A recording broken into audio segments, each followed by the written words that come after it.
Bueno, soy María Fernanda González, incumpliendo con la actividad de la práctica número 2. El día de hoy vamos a hablar sobre los amplificadores RF. Ok, ahora vamos a dar una introducción algo general sobre los amplificadores de RF.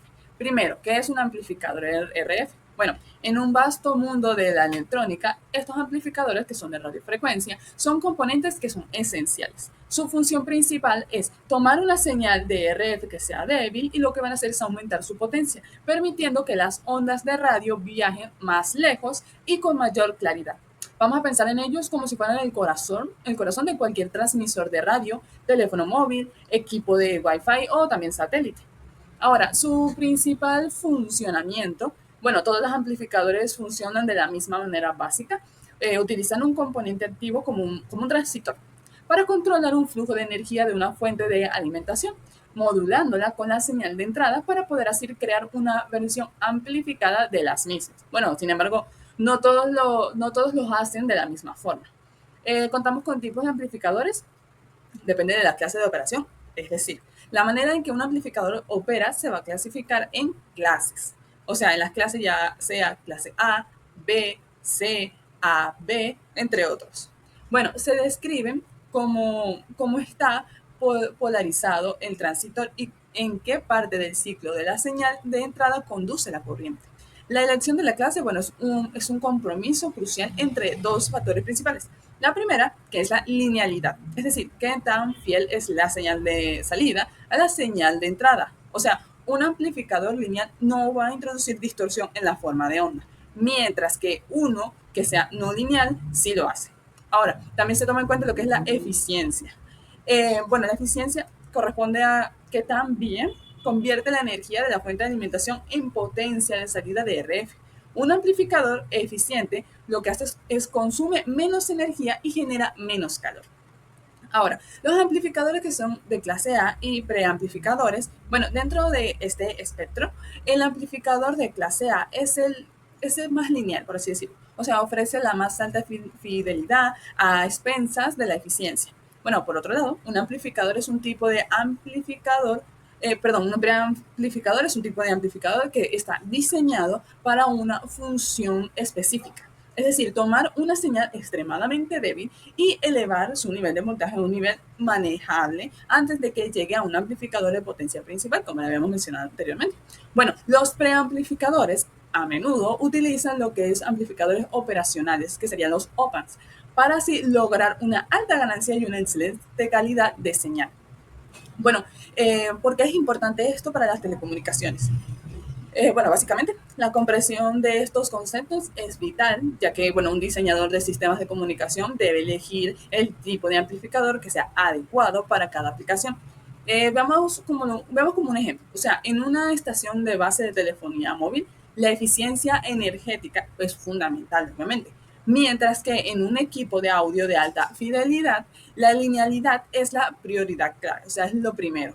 Estudiar estos amplificadores, bueno, nos va a dar como herramientas para poder así entender y diseñar lo que es los sistemas que nos conectan a todos.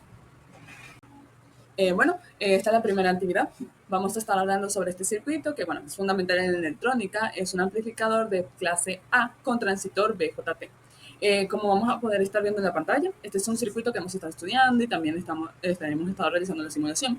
El objetivo principal de este circuito es tomar una pequeña señal de entrada y convertirla en una señal de salida mucho más grande, pero obviamente manteniendo su forma original.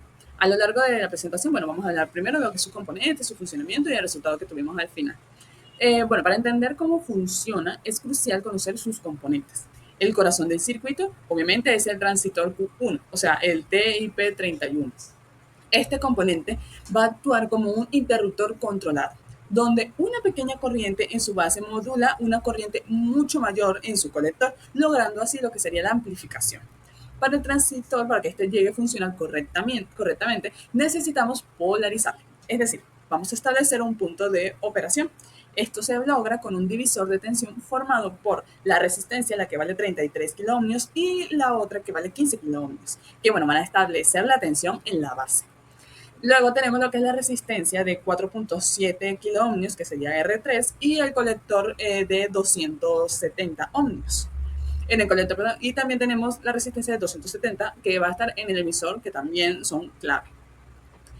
Bueno, con el respecto al R3, nos va a permitir, este es el de 4.7 kiloohmios, nos permite obtener una señal de salida, ya que la tensión en este punto varía por la corriente de tránsito. O por otro lado, bueno, el R4 lo que va a hacer es proporcionar una realimentación negativa que, bueno, estabiliza el circuito, haciéndolo menos sensible a cambios de temperatura o variaciones en el transistor.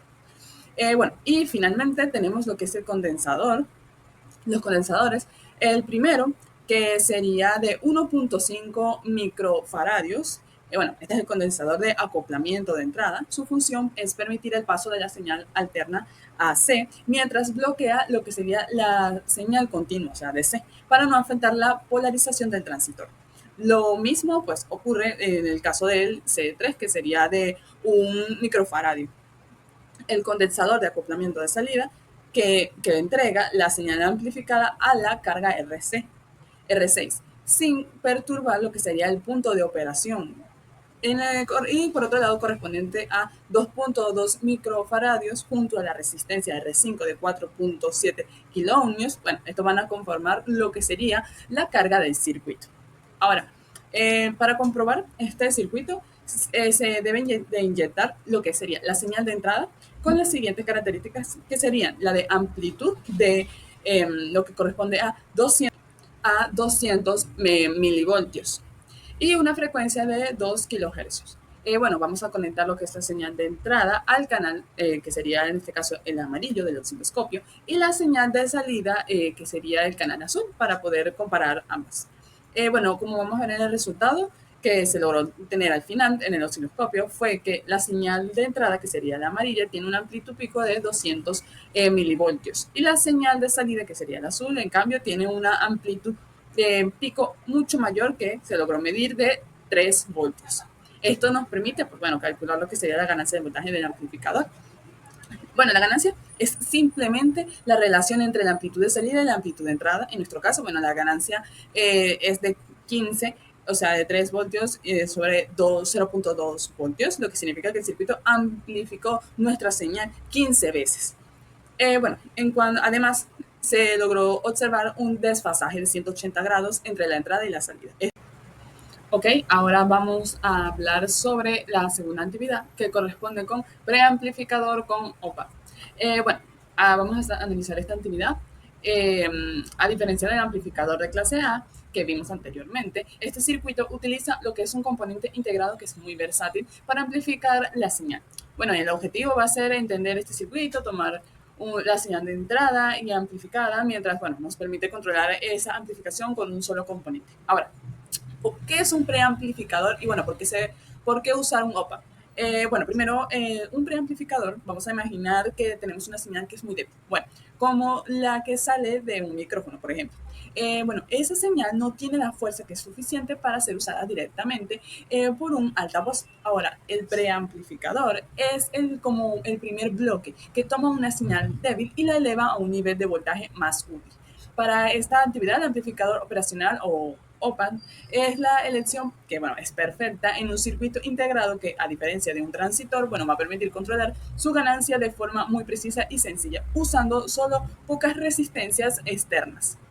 Bueno, además, su alta impedancia de entrada evita que cargue la fuente de señal, y su baja impedancia de salida le permite también manejar las siguientes etapas del circuito eficiente. Ahora, vamos a echar un vistazo en el circuito que se está realizando, que se ha montado. En el centro tenemos lo que es el corazón del sistema, o sea, el amplificador operacional. Bueno, este componente está alimentado por una fuente dual de más 5 voltios y menos 15 voltios. Esta amplificación simétrica es, bueno, fundamental porque nos permite procesar señales que oscilan tanto por encima como por debajo de 0 voltios, lo que, bueno, es ideal para las señales de audio y de corriente alterna como la que estaremos utilizando. Bueno, la señal de entrada llega a la patilla, por así decirlo, inversora, a través de las resistencias, que es de R1, de 10 kiloohmios, que, bueno, esto nos da como la configuración de amplificador inverso. La ganancia de circuito, bueno, va a depender de la relación entre la resistencia de realimentación y la resistencia de entrada. Aquí es donde entra un componente que es muy clave en esta actividad, que sería el potenciómetro. que en este caso se le colocó el valor de 100 kiloohmios. Este es nuestro control de ganancia. Al girar este potenciómetro, vamos a ir cambiando el valor de la resistencia de realimentación, lo que a su vez, bueno, va a modificar directamente la ganancia del amplificador. Del resto de los componentes, como la resistencia de R2, bueno, va a ayudar a estabilizar el circuito como tal. Ahora, bueno, para probar, este circuito se debe inyectar una entrada con una amplitud de 1 voltio y una frecuencia de 1 hercio. Luego lo que se hizo fue conectar el osciloscopio para ver la señal de entrada y la de la salida, bueno, simultáneamente. Primero se obtuvo lo que es lo correspondiente con la frecuencia. Bueno, se pudo afirmar que la frecuencia de la señal de salida siempre fue de 1 hercio sin importar la posición del potenciómetro. Esto demuestra que el circuito amplifica sin distorsionar la temporalidad de la señal, lo cual es, bueno, su comportamiento correcto. Ahora se analizó después lo que es la amplitud, se realizó una tabla con los resultados, se realizó la variación de posición del potenciómetro y medimos lo que sería la amplitud de salida. Por ejemplo, para el valor de 0%, en la simulación obtuvimos lo que es 975 milivoltios. Para 25% obtuvimos lo que es 3.45 voltios. Para el 50 se obtuvo 5.90 voltios. 75 fue el resultado de 8.35 voltios. Y por último, para el 100%, bueno, nuestra teoría predecía un 10 voltios, obtuvimos 10.85 voltios. Bueno, como se pudo ver, los valores medidos pueden variar un poquito con respecto a la parte teórica. ¿Por qué es la diferencia? Bueno, esto puede suceder a que los cálculos se basan en un amplificador operacional ideal. Bueno, sin embargo, en una simulación o en la vida real, un amplificador operacional tiene imperfecciones como un voltaje de offset o una ganancia de lazo abierto finita. Estas pequeñas desviaciones causan la diferencia entre lo que se podría calcular en la parte de teoría y lo que medimos o lo que podemos observar en los resultados del osciloscopio. Lo importante es que a pesar de la diferencia numérica, la tendencia es perfectamente correcta. La amplitud de salida aumenta de forma lineal a medida que aumentamos la posición del potenciómetro.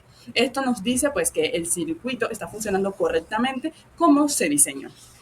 Bueno, básicamente, la conclusión fue que nos dio esta actividad es que nos permitió observar el funcionamiento de un preamplificador con amplificador operacional en configuraciones inversas. Bueno, se logró verificar pues que el circuito amplifica una señal que la ganancia se puede controlar fácilmente con un potenciómetro y bueno, que la frecuencia de la señal de salida se logra mantener sin ningún cambio. Además, el desfasaje también de 180 grados característico de esta configuración se pudo observar en el osciloscopio.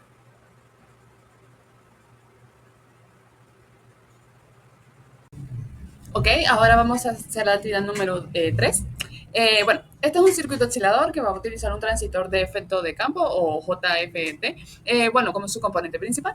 Su diseño con una resistencia de 22 megaohmios y un capacitor de 10 nanofaradios. Bueno, sugiere que debería ser capaz de generar una señal por sí mismo.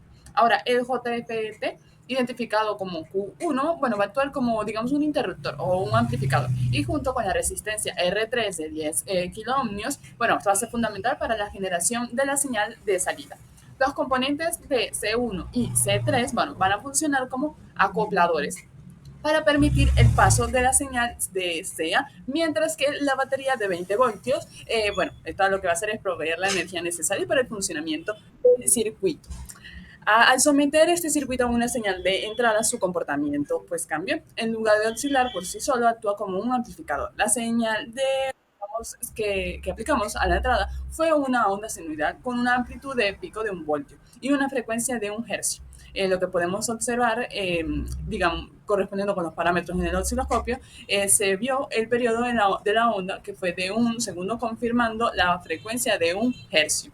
El resultado de la salida pues fue una demostración, que vamos a poder ver en pantalla, clara de la capacidad de amplificación del circuito. La onda mantuvo su forma sinusoidal y su frecuencia de 1 hercio, pero su amplitud de pico aumentó significativamente. El osciloscopio mostró una amplitud de pico a pico de 16.25 voltios, o cercano, lo que se traduce en una amplitud de pico de 8.125 voltios. Al comparar la amplitud de salida con la de entrada, se puede calcular una ganancia de voltaje de 8.125. En resumen, bueno, el circuito, a pesar de ser una configuración como oscilador, funciona de manera efectiva como un amplificador de voltaje no inversor, logrando tomar una señal de entrada de baja amplitud y bueno, lo amplificó a 8.125 veces, manteniendo intactas lo que es tanto la forma de onda como su frecuencia.